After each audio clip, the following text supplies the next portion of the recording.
മോളെ നേരായിട്ട് ഞാൻ വിളിക്കുന്നു. ക്യാപ്റ്റൻ ടീച്ചർ എഴുന്നേറ്റിട്ടുണ്ട്. പറയാനുള്ളത് എന്താന്ന് വെച്ചാൽ നേരിട്ട് പോയി പറഞ്ഞു. അപ്പൊ ഞാനിപ്പോ നാട്ടിലില്ല കേട്ടോ. ഞാൻ ദുബായിലാണ്. ദുബായില് എന്നാ ദിവാകര? അയ്യോ എന്റെ കർത്താവേ, നീ എന്നാത്തിനാ ഞങ്ങളുടെ ദേഹത്ത് ഇങ്ങനെ തീമട പെയ്യിക്കുന്നത്? അയ്യോ ഞാനിതെങ്ങനെ സഹിക്കും? എന്താണെന്ന് ചോദിച്ചു കഴിഞ്ഞാൽ, ഒന്ന് വെറുതെ എന്തെങ്കിലും വീണ്ടും വീണ്ടും നമ്മൾ കാണിക്കണ്ടെന്നൊരു ഇതും കൂടി ഉണ്ട് കേട്ടോ. അതൊക്കെയാണ് നമ്മൾ യൂട്യൂബിൽ നിന്ന് അതൊക്കെ ഒന്ന് മാറി ബിസിനസ്സിലേക്ക് പോകാനുള്ള ഒരു ചിന്താഗതി നമുക്കുണ്ടായത്.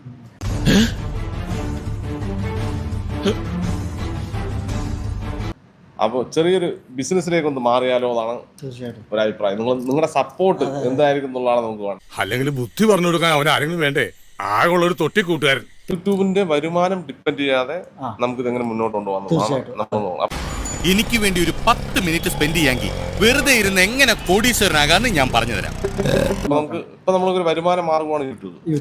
അപ്പൊ നമുക്ക് വരുമാനം ഡിപ്പെൻഡ് ചെയ്യാതെ നമുക്ക് വേറെ എന്തെങ്കിലും ബിസിനസ് ചെയ്താൽ നിങ്ങൾ നമ്മളെ സപ്പോർട്ട് ചെയ്യോ എന്നുള്ളതൊക്കെയാണ് നമുക്ക് അറിയേണ്ടത്. പണം ഉണ്ടാക്കാൻ പറ്റുന്നുള്ള കാര്യം ഉറപ്പാ. ഈ ഒരു ഒറ്റ ജോലി കൊണ്ട് കോടികൾ ഉണ്ടാക്കിയ ആളാ പോയത്. ഫുഡ് മേഖല ഞാൻ നോക്കുന്നുണ്ട്, നല്ല ഭക്ഷണം കൊടുക്കാൻ വേണ്ടി. എനിക്ക് അത് നല്ലതാ, പരിചയമുള്ളവരെ തന്നെ വഞ്ചിക്കുന്നത് നല്ലതാ ഇല്ലടാ. റെസ്റ്റോറന്റ് നമ്മൾ തുടങ്ങുകയാണെങ്കിൽ നല്ല നാട്ടില് സ്പെഷ്യൽ ആയിട്ടുള്ള എന്തെങ്കിലും സാധനം വെച്ച റെസ്റ്റോറന്റ്, അത് നമ്മുടെ മനസ്സിൽ പ്ലാൻ ഉണ്ട്. ഇഡ്ലി, ദോശ, ചമ്മന്തി, സാമ്പാർ, ചിക്കൻ, മട്ടൻ, കട്ടൻ, fish fry, fish molee, fish roast, mutton biryani, chicken biryani, egg biryani, veg biryani, karimeen, നെയ്മീൻ, പൂമീൻ, നെയ്മീൻ, ചാളക്കറി, അയലക്കറി, ബീഫ്, പൊറോട്ട, ചപ്പാത്തി, മസാല വെച്ച് നെരസ്റ്റ്, വട, പത്തിരി, ഉണ്ടമ്പര്, സവാളോടെ, സുഖയും മേൽപ്പറഞ്ഞ കടികളൊന്നും ഇവിടെ ഇല്ല.